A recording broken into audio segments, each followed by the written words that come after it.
ఇప్పుడు నేను చూపించాను సచివాలయం 1-2 towers 3-4 towers GAD towers and high court assembly భవనాలు ఒక్కొక్క దానికి అవుతున్న ఖర్చు.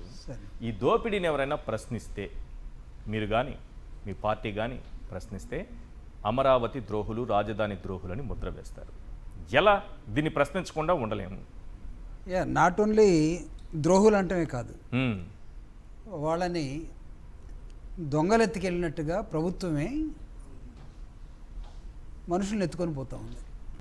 అంటే మీకు సోషల్ మీడియా ఒక పోస్ట్ పెట్టారని, లేకపోతే ఇదిగో మీతోటి డిబేట్లో కూర్చున్నారని ఎవరో తెలియని వ్యక్తులు ఇళ్ల పక్క తిరిగి రెక్కీ చేసుకొని సడన్గా ఎత్తుకొని పోతున్నటువంటి 8 టీంలు హైదరాబాద్లో వాలాయి అనేది అంటే ఒక చర్చ జరుగుతోంది మీడియా గ్రూప్లో. వాస్తవమే అనుకుంటున్నారా? ఎవరిని ఎప్పుడు కిడ్నాప్ చేస్తారో అరెస్ట్ అది మనం చూడడానికైతే మాత్రం అది కిడ్నాప్ లాగే కనిపిస్తోంది. మఫ్టీలో వస్తున్నారు 8 టీములు హైదరాబాద్లో దిగాయి. దాన్ని 8 అంటామా లేకపోతే ఇంకా ఎక్కువ అంటామా కూడా చెప్పలేము. ఓకే, అంటే ఇప్పుడు ఒక భయంకరమైనటువంటి పరిపాలన ఏ దశకైనా చేరచ్చు. ఓకే, సో ఇక్కడ జరుగుతున్నటువంటి అంశం ఏంటంటే సార్, సోషల్ ఆడిట్ అని ఒకటి ఉంది. ఇది నాకు తెలిసి ఇది చంద్రబాబు నాయుడు గారు ప్రారంభించినటువంటి సోషల్ ఆడిటే. ఏది ఎన్ఆర్ఈజీపీ ప్రోగ్రాంలో కరప్షన్ జరుగుతుందని, ఇఫ్ ఐ రిమెంబర్ కరెక్ట్, నేను మా ఎమ్మెల్సీగా ఉన్నప్పుడు మా కౌన్సిల్లో కూడా చేసి జరిగింది. ఎన్ఆర్ఈజీపీలో మస్టర్ వేసే దగ్గర అక్కడ ఉన్నట్టు ఏపీఓలు లేకపోతే అక్కడ ఉన్నట్టు పీఓలు వీళ్ళందరూ కూడా గందరగోళం అయిపోయి రానోడికి మస్టర్ వేయటం, డబ్బులు తీసుకోవటం, వీటన్నిటికీ అంతిమంగా ఏం చేశారంటే ఆర్డినరీ ఆడిట్ కూడా పనిచేయట్లేదని చెప్పి సోషల్ ఆడిట్ వేశారు. సో ఇప్పుడు ఈ కరప్షన్ మీద సోషల్ ఆడిట్ని ఏమన్నా తీసుకొస్తారా లేదా? కరెక్ట్. ఎందుకంటే వాళ్ళు వేసిందే మనం గుర్తు చేయాలి ఇప్పుడు. అవును. ఎందుకు? మీరు ఇందాక చెప్పారు, మీరు ఎలక్ట్రికల్ వైర్స్కి ప్లంబింగ్కే, అంటే ప్లంబింగ్లో ఏమొస్తాయో నాకైతే తెలీదు. ల్యాబొరేటరీస్ వస్తాయా ప్లంబింగ్లో? వాటర్ ఇవన్నీ వస్తే ట్యాప్స్ అవి ఏమన్నా జర్మనీ నుంచి ఏమన్నా తీసుకొస్తున్నారా? ఎందుకంటే సెక్రటరీ అవుతుందా అని ఒకవేళ అంటే దానికి ఎంత కాస్ట్ చేస్తారు? మామూలుగా సెక్రటరియట్లు కట్టాలంటే భారతదేశంలో ఉన్నటువంటి 29 రాష్ట్రాల్లో అంతెందుకు అసలు ఆంధ్రప్రదేశ్ విడిపోయిన తర్వాత అక్కడికి వెళ్ళిపోయారు కదా. వెళ్ళిపోయిన తర్వాత ఎక్కడున్నారు?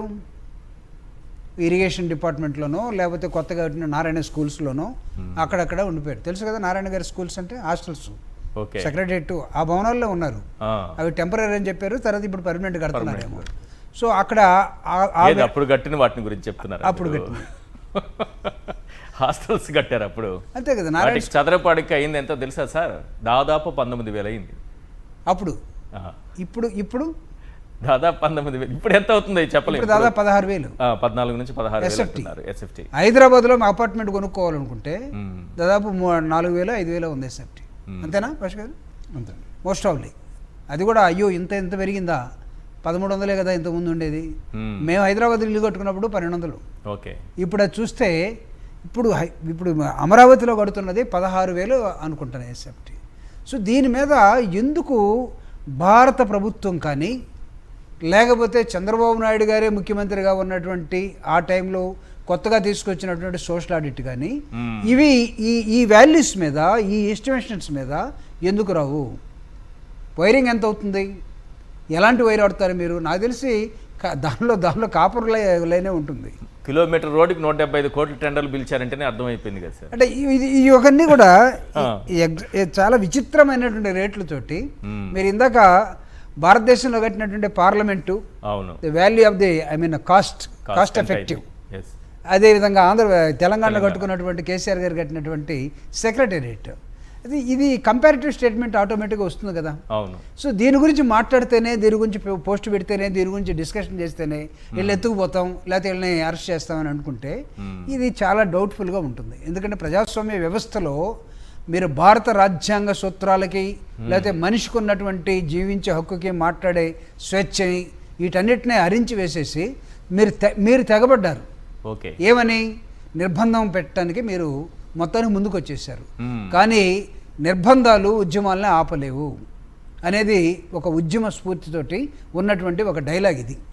సో నిర్బంధాలు కొంతకాలం ఉంటాయనుకుంటారు, ఉద్యమకారులు వస్తారు, మాట్లాడే వాళ్ళు వస్తారు. ఆ క్రమంలోనే ఈరోజు జగన్మోహన్ రెడ్డి గారు April 2 నాడు లాస్ట్ టైం జరిగినటువంటి పార్లమెంట్లో జరుగుతున్న రీఆర్గనైజేషన్ యాక్ట్కి ఎట్ అమరావతి, అంతే, ఎట్ అమరావతి, అవును, only name of the Amaravati ఒక 8 అక్షరాలు, ఎట్ అనేది 2 letters.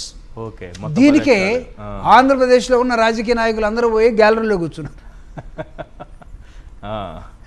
నాకు తెలిసి we are into the federal Rajya Sabha టీవీని కూడా మేనేజ్ చేసి గ్యాలరీలో కూర్చున్న వాళ్ళ వైపు కెమెరాలు పెట్టించారు. ఫస్ట్ టైం అంటే సభ్యులు కాదు, మెంబర్స్ కాదు, గ్యాలరీలో ఉన్న వాళ్ళు చాలా ఇంపార్టెంట్ మనకి, నాట్ రిప్రజెంటేటివ్స్, అదే నాట్ ఎంపీస్. ఓకే, ఇక్కడ విచిత్రం ఏంటంటే చెప్పిన ఈశ్వర్ గారు, మీరు కూడా దీన్ని నాకు తెలిసి ఆలోచిస్తారని నేను కోరుతా ఉన్నాను. We are into federal system. భారత రాజ్యాంగ వ్యవస్థ ఏం చెప్తుందంటే రాష్ట్రాలు, కేంద్రం. అసలు రాష్ట్రాలకు ఉన్నటువంటి ఒక హక్కుని 10-12 సంవత్సరాల తర్వాత మీరు తీసుకెళ్ళి కేంద్రంకి ఇచ్చేసి గొర్రెని కానీ బలిస్తారు చూడండి. ఎక్కడ మనం పెద్ద టెంపుల్కి వెళ్తే అక్కడ ఏం జరుగుతుందంటే ప్రతి ఆదివారమో లేకపోతే అకేషన్స్ వచ్చినప్పుడు ఆ దిష్టి తీయడానికో ఏదో పెడతారు.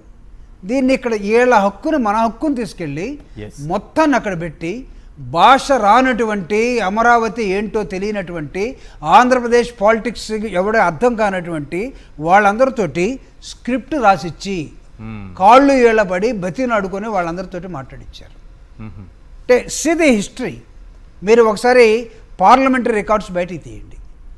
భారతదేశంలో ఉన్నటువంటి ఏ రాష్ట్ర రాజధానికి పార్లమెంట్లో చర్చించే రాజధానిని పెట్టలేదు, బిల్లు పెట్టలేదు, never in the history. But ఎందుకు మన హక్కుల్ని, రాష్ట్రాల హక్కుల్ని ఒక హారతి పళ్ళెంలో పెట్టి వాళ్ళ చేతికి ఇచ్చినట్టేనా, బంగారు పళ్ళెంలో పెట్టి ఇచ్చారు. కానీ అదే హారతి పళ్ళెంలో అక్కడి నుంచి వచ్చిన మట్టి, అక్కడి నుంచి వచ్చిన నీళ్లు ఆడ పడిపోయి ఉన్నాయి 2 సార్లు. చంద్రబాబు నాయుడు గారు చెప్పారు, ఏమి లేదు, దానికి దిక్కు లేదు, ఇక్కడ తీసుకెళ్ళి మళ్ళీ అక్కడ పెట్టారు. సో దీన్ని నిరసిస్తూ why can't you think about alternative policy అని జగన్మోహన్ రెడ్డి గారు April 2 నాడే ఒక ప్రెస్ మీట్ అండి, simple press meet, he has given a plan B. ఏమని చెప్పాడు? ఉంచుకోండి Amaravati, let it be there.